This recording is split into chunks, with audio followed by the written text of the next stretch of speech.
This channel supports Extra Life in its efforts to raise money for the Children's Miracle Network. For more information about how to donate and join in their efforts, go to the link displayed here. Extra Life. Play games, heal kids. What up, everybody? This is your boy Black Magus and the post-mortem for the Houston Rockets and Golden State Warriors. 5-game series. Warriors ended up closing it out. Pretty impressive series for them. They had the one game where James Harden just lit them the hell up. And you know, to their credit, the Rockets, they played them tough for the majority of this series. But in the end, the Warriors just proved to be too much for them. It's interesting because I mentioned before that I felt like this series could go 5. It was not out of any disrespect to the Rockets. I thought they were a decent team, but I didn't think that they were as good as their record. It's funny, I guess I'm disrespecting a lot of people that felt the same way about Atlanta. I think the difference is, while I thought higher of the Rockets than the Hawks, I also had questions about their coaching and about what would happen if, I guess you could say, what would happen if James Harden didn't kind of carry the team. And we saw what happened when James Harden couldn't necessarily carry the team like he did in that game the other day with the 45 points. It's very interesting. It's very interesting. The Rockets seem to be that team in that place where they have a lot of talent. They have the makings of a really solid team, but they don't always play up to that level. Very different dynamic than what the Hawks have, where the Hawks they're a solid team without any like true top tiers talent. They have a lot of good talent like Horford, like Korver, you know, a lot of savvy veterans, players like Jeff Teague, who's pretty talented. But as I said before, they're more built like the Detroit Pistons of old, rather than a more elite dynamic team. The Rockets have the makings of one of those teams that could be kind of elite and dynamic with James Harden and the pieces that they have. Dwight Howard, if he ever played up to par, or at least consistently played up to par.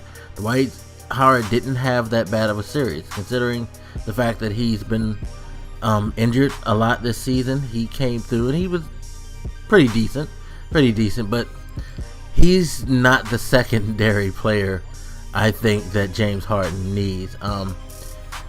It's funny because a lot of people look back to what Kobe was saying about Dwight Howard when he was there, and they're just shaking their heads because it's like Kobe's kind of right in a sense. But that's neither here nor there. This is mostly about the Warriors who played a really tough series in the beginning, but in the last stretch they seem to just in their last couple of wins they just seem to cruise, whereas the Rockets, I tell you, they like I said, they have a solid team. You can't deny that they have a solid team. You just have to question what it is they can do to bump their level up. You know what I mean? It's strange. It's very, very strange. But one thing they need to do is not rely on James Harden to continually play balls out game in and game out. Because if he doesn't play balls out, they're going to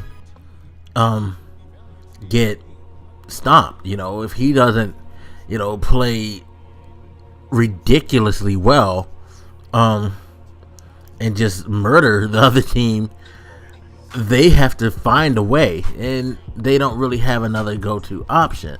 Whereas Stephen Curry, he kind of can have a sort of off game, but Klay Thompson can step his game up and take care of things to like set up the moment for Stephen Curry.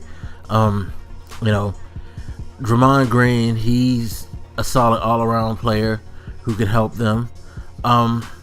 They have good pieces where all you need to do is just keep them in the game and then get to the fourth quarter, let Steph do his thing.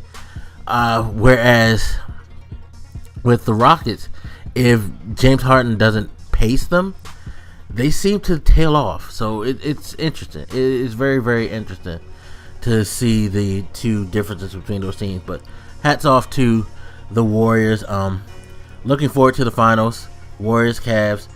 It's gonna be pretty interesting seeing how this goes, especially the way that LeBron's just been playing ridiculous, even without his top two teammates being healthy. We'll see if he can pull, I guess what Allen Iverson was trying to do, sort of. Although I think he's in a much better position than Allen Iverson, has a much better team. I saw an article where people were trying to make that comparison. I was like, I don't know if it's totally an Iverson-like run, because I don't think Iverson had as much offensive talent as LeBron has in this run. But anyway, you guys hit me up. Let me know what you think, and I'll holler at you later. This your boy Black Makes It. I'm out. Deuces.